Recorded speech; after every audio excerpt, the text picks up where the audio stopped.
Saya lihat orang kelaparan. Saya lihat orang di depan tenda saya mati kelaparan. Saya lihat. Yang kasih makan siapa tentara? Saya tanya. Yang kasih makan rakyat di desa. Petani-petani itu kasih makan. Saya pernah mengalami tahun 70. Saya di desa-desa rakyat kasih makan. Orang miskin kasih makan kepada tentara. Gini, intinya begini. Saya komandan pasukan. Tentara itu operasinya bukan di kota besar, bukan di Menteng. Kita di gunung-gunung. Saya lihat orang kelaparan. Saya lihat orang di depan tenda saya mati kelaparan. Saya lihat.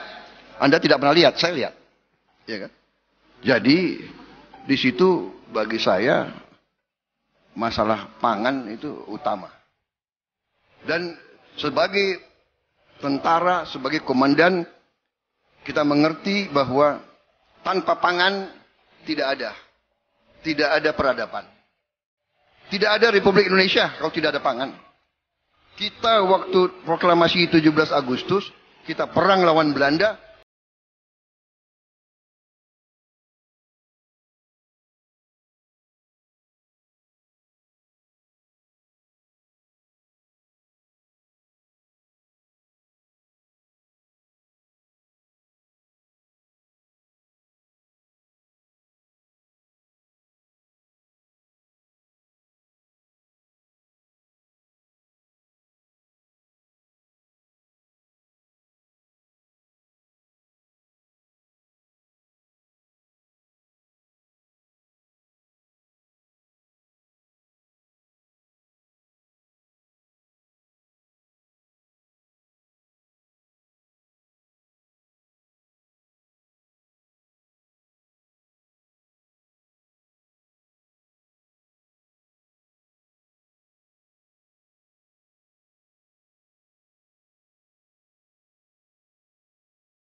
Lanjutkan perjuangan untuk Indonesia. Kami ingin pemimpin yang berwibawa, tak tumbang walau dicela. Semesta akan bekerja demi menentukan yang layak jadi pemimpin negeri tercinta. Walau banyak fitnah, meski hati kami perih, tapi kami yakin semua akan bisa dihadapi. Tetap maju tanpa mencaci, karena tingkat tertinggi mencintai dan mengabdi adalah tidak membalas dengan benci.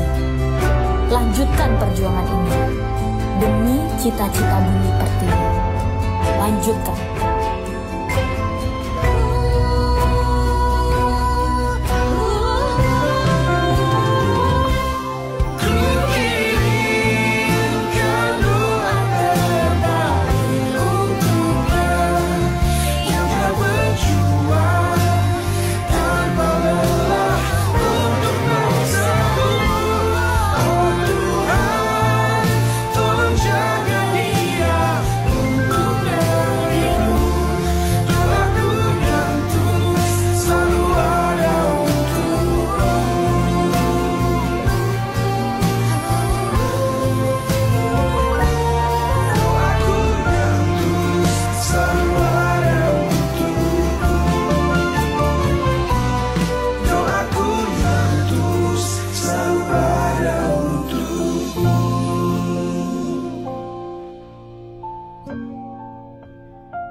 Respons Pak Prabowo mendapat masukan dari Ganjar dan Anies tentang kebudayaan.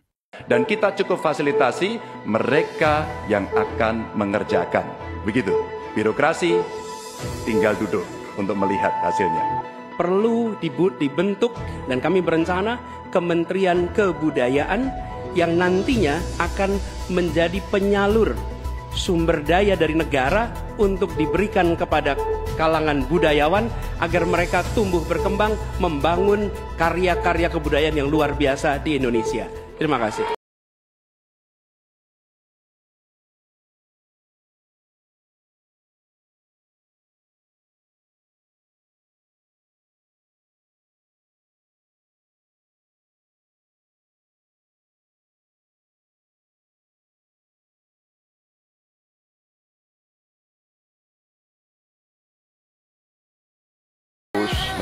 Membantu museum-museum, membantu istana-istana sultan-sultan kita yang banyak sudah mau roboh. Ini harus kita bantu. Ini warisan budaya, warisan sejarah kita. Hal-hal seperti itu harus kita perhatikan. Tapi saya bisa menerima, saya juga setuju itu. Kalau saya jadi presiden, saya memikirkan Kementerian Kebudayaan. Kalau ide yang baik dari manapun, saya bisa terima dan saya dukung. Terima kasih. Kita akan lanjutkan. Baik, silakan. Bismillahirrahmanirrahim. Assalamualaikum warahmatullahi wabarakatuh. Salam sejahtera kita sekalian. Shalom, Om Swastiastu, Namo Buddhaya, salam kebajikan. Terima kasih kesempatan yang diberikan kepada saya untuk menyampaikan visi dan misi. Kami menempatkan hukum, HAM, perbaikan pelayanan pemerintahan, pemberantasan korupsi, perlindungan terhadap semua kelompok di masyarakat sebagai sesuatu yang sangat penting. Karena itu dalam visi misi kita hal-hal ini ditaruh di paling atas. Kita sadar dan saya sadar sejak muda saya telah mengangkat sumpah untuk membela Pancasila dan Undang-Undang Dasar 45. Di dalam Undang-Undang Dasar 45, di situ pendiri-pendiri bangsa kita mendirikan sebuah republik.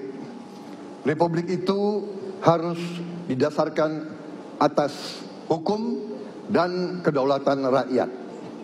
Itulah perjuangan saya selama ini. Dan saya pertaruhkan nyawa saya, jiwa saya untuk membela demokrasi, hukum dan HAM. Kita paham, kita mengerti masih banyak kekurangan. Tetapi kita harus bersyukur di tengah dunia yang penuh tantangan ketidakpastian, di mana terjadi perang di mana-mana, di mana negara-negara begitu banyak yang terjadi perang saudara, kerusuhan. Indonesia masih aman, Indonesia masih damai, Indonesia masih terkendali, harga-harga masih terkendali, ekonomi untuk rakyat kita masih aman. Karena apa? Karena kepemimpinan. Karena apa? Karena manajemen negara yang berhasil. Saudara-saudara, apakah di tengah 280 juta rakyat masa tidak ada kekurangan?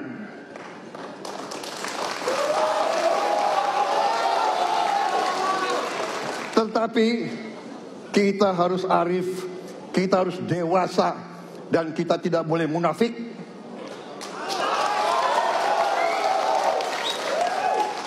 Pemimpin itu ingar sosum telodo, harus memberi contoh. Saudara-saudara sekalian, Prabowo Gibran, kita akan perbaiki yang harus diperbaiki. Kita akan tegakkan apa yang perlu ditegakkan. Dan kita bertekad memberantas korupsi sampai ke akar-akarnya. Memberantas korupsi sampai ke akar-akarnya. Saudara-saudara sekalian, saya kira demikian yang ingin saya sampaikan. Program kita baik, tujuan kita baik, keinginan kita baik. Mari kita berbuat kebaikan demi rakyat kita. Kita butuh persatuan dan kesatuan. Kita tidak perlu saling menghasut, saling mencela, saling menghina. Demi rakyat kita yang kita cintai, kita butuh kesejukan, ketenangan, kerukunan. Kita negara majemuk, kita negara ratusan kelompok etnis, berbagai agama besar. Pemimpin harus sejuk, pemimpin harus dewasa. Waktu Anda habis, kami persilakan untuk kembali ke tempat duduk. Baik. Para pendukung biarlah tenang, para pendukung biarlah tenang. Para pendukung harap tenang. Nanti ada waktu. Benar, ya. Dan saya juga setuju. Harus. Tunggu dulu, aku mau jawab.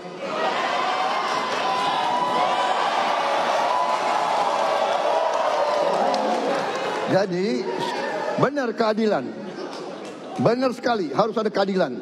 Tetapi saya mau mengatakan tidak sesederhana itu, Pak Anies. Ada faktor-faktor lain, Pak Anies. Ada faktor geopolitik, ada faktor ideologi. Inilah yang masalahnya tidak gampang, ya. Tetapi saya pendapat kita harus tegakkan keadilan. Kita harus dialog. Ini masalah bangsa. Ini harus kita, semua kekuatan harus kita rangkul. Baik, waktu habis, Bapak. Saya rasa lebih dari sekedar partai politik. Rakyat tidak percaya kepada proses demokrasi yang sekarang terjadi. Itu jauh lebih luas dari sekedar partai politik. Ketika kita bicara demokrasi, minimal ada tiga. Minimal tiga nih. Satu adalah adanya kebebasan berbicara. Yang kedua, adanya oposisi yang bebas untuk mengkritik pemerintah dan menjadi penyeimbang pemerintah. Yang ketiga, adanya proses pemilu, proses pilpres yang netral, yang transparan, jujur, adil. 3. Dan kalau kita saksikan akhir-akhir ini, 2 ini mengalami problem. Kita menyaksikan bagaimana kebebasan berbicara menurun, termasuk mengkritik partai politik. Mas Anies.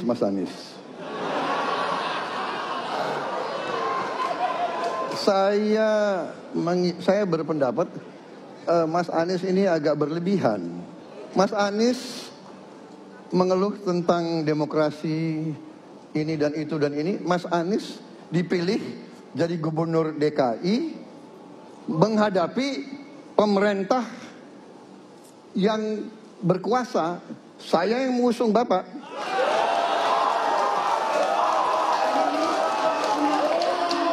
Kalau demokrasi kita tidak berjalan, tidak mungkin Anda jadi gubernur.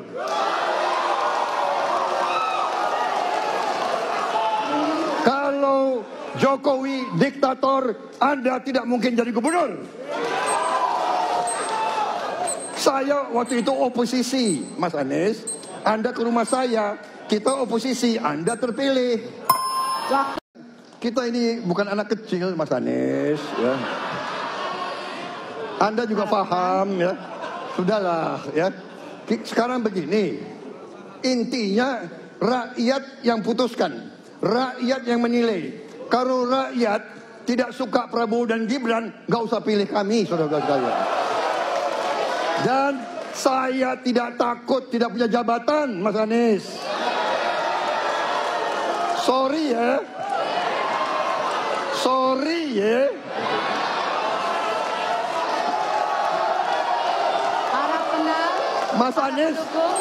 Mas Anies, saya tidak punya apa-apa.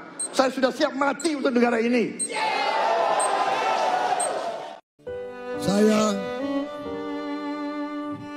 menyatakan apabila nanti Prabowo Gibran menerima mandat dari rakyat, apabila nanti 14 Februari kita dipilih oleh rakyat, kami akan memimpin Indonesia, seluruh rakyat Indonesia. Kami Kami akan jadi presiden, wakil presiden untuk seluruh rakyat Indonesia, termasuk yang memilih 01 dan termasuk yang memilih 03. Kami akan membela seluruh rakyat Indonesia, saudara sekalian.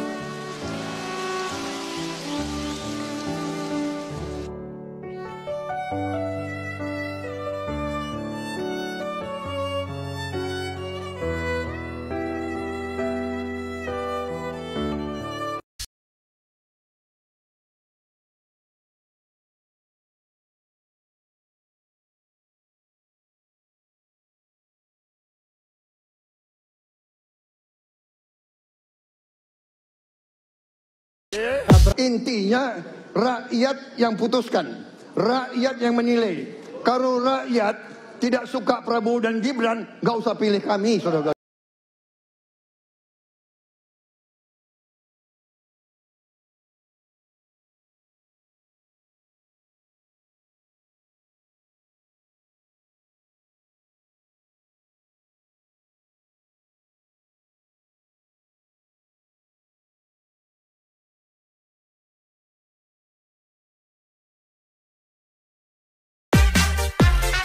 Pilpres 2020